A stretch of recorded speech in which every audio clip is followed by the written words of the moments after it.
Mr. President, I rise to talk about the Cantwell-Johnson-Graham amendment that's going to be voted on shortly in this series of votes that we're going to be having, and to urge my colleagues to support this important amendment that would reauthorize the Ex-Im Bank for 4 years until 2015.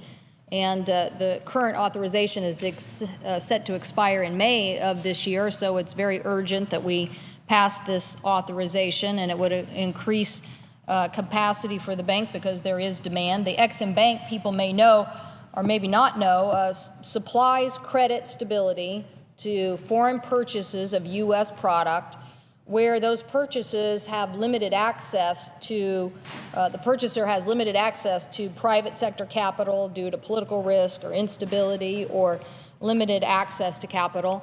And it's something we've had since 1934. So this program has been a way for U.S. manufacturers, small businesses, a variety of U.S. companies to make sure that they get sales of their products in international markets. So it's been an incredibly important tool. Somebody called it one of the most important toolboxes in U.S.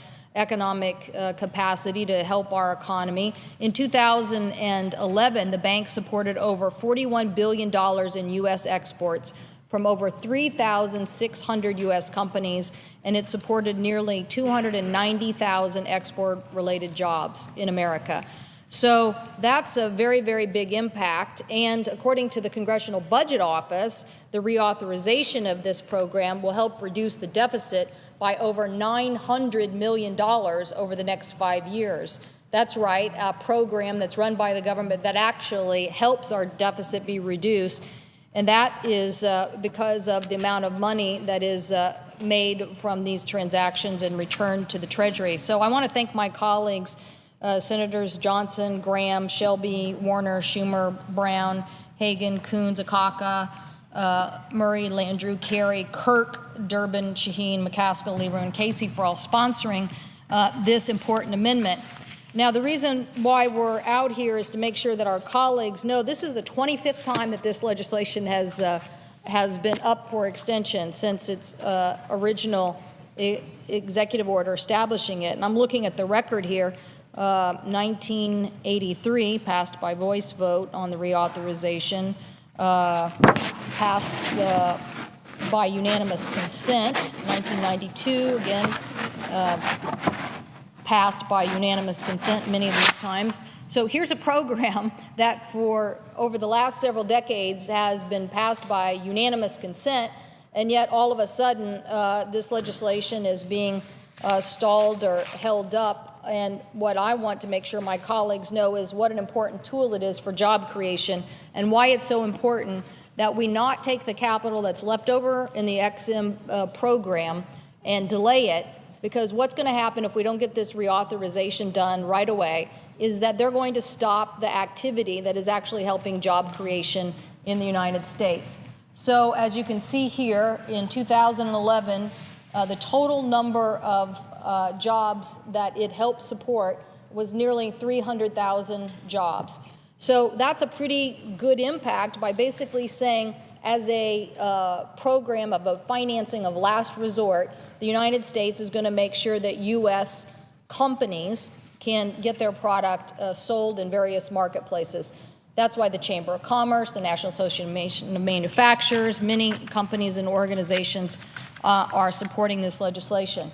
And at an added bonus, as I said, it is generating revenue to the U.S. economy.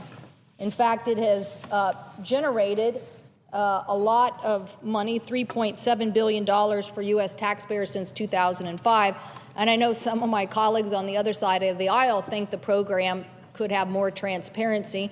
I'm all for more transparency for the Ex-Im Bank, but I would like, if one of my colleagues can figure out with more transparency how to get more than $3.7 billion to the U.S. Treasury out of a government program, I'd love to hear about it, because this is a program that has worked successfully. So let's talk about some of the places that these jobs were created, actually supported and helped sustain. In Pennsylvania, in 2011, $1.4 billion in export products were helped to be purchased by the Ex-Im Bank and supported over 35,000 jobs in the state of Pennsylvania. So there is help and support for those small businesses, those manufacturers in Pennsylvania that want to access international markets, but there's purchasers, just like with the SBA program or other finance programs, needed help and support in getting the financing done. Let's look at Massachusetts, another robust state. $566 million in exports in 2011. That was over 4,000 jobs supported through this EXIM program. In my state, there's many jobs, and you can see from looking at the list of the companies that got support through this, you have, obviously, aviation has done very well with having this kind of financing, particularly competing in a big global market where other countries have this kind of financing tools. But you also have a lot of small businesses. You have clean tech, you have agriculture, you have seafood, a lot of different companies. Texas, probably another state that's been a huge winner in having the EXIM program. 35,000 jobs supported by the EXIM Bank in Texas, and over almost $5 billion, $4.9 billion of business that was done in the state of Texas through this program. So my colleagues can see that this is a very, very viable and important program to get reauthorized. So I know some people think that we ought to hold it up, and some are saying let's just stop the program altogether. Stop it and get rid of it. Even though it's been around, it's been a tool, it's been authorized many times on unanimous consent, but now all of a sudden, some people think that this program hasn't served the American public and the American job economy very well. I would differ with them. It has served us very well. Another example, Florida. It has, in 2011, helped support $1.1 billion of Florida product sold in international markets and helped support over 7,600 jobs in that state. So again, a big boost to that economy. Let's look at North Carolina. North Carolina, thank you. North Carolina, it has helped support over 3,300 jobs and over 456 million in exports. What I also like about this is that for the first time with this legislation, the textile industry is going to get a member of the Export-Import Bank. So that is to further help export products from places like North Carolina and South Carolina get access to the marketplace and to make sure that they're being competitive on an international basis. And the last chart, Ohio, which is over 398 million and 2,888 jobs. So all of these are important jobs for our economy. And as I said earlier, this program is expiring in May, and so if we fail to reauthorize it now, what we're going to run into is the Export Bank cutting off those types of businesses, those types of jobs in the very near future, because they're almost at their capacity for this year.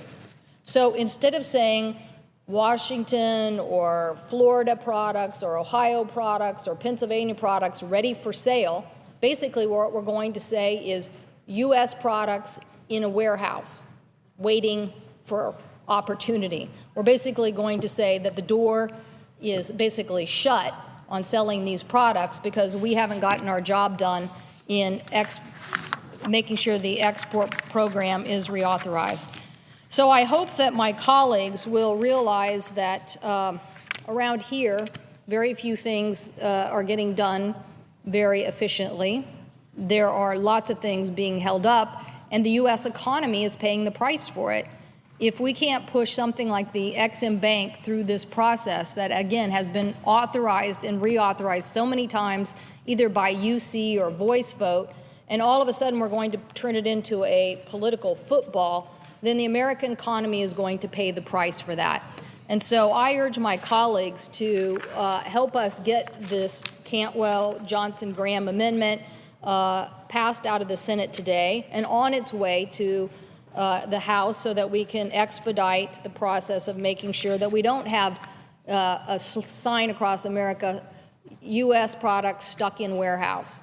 Instead, we have a sign that says, U.S. exports on the gain, the United States making great headway in selling great products and services around the globe.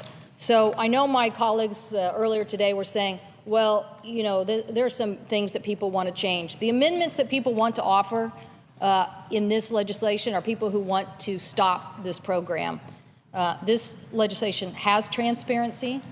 It has improvements that have been recommended on market-based rates, and it puts the United States in a competitive advantage to make sure that we are competing in a world in which export market opportunity has grown something like 500 times in the last 25 years. So if we want to be in the jobs game, we've got to get our products overseas. The Ex-Im Bank will continue to help us do that. I urge my colleagues to support the Cantwell-Johnson-Graham amendment.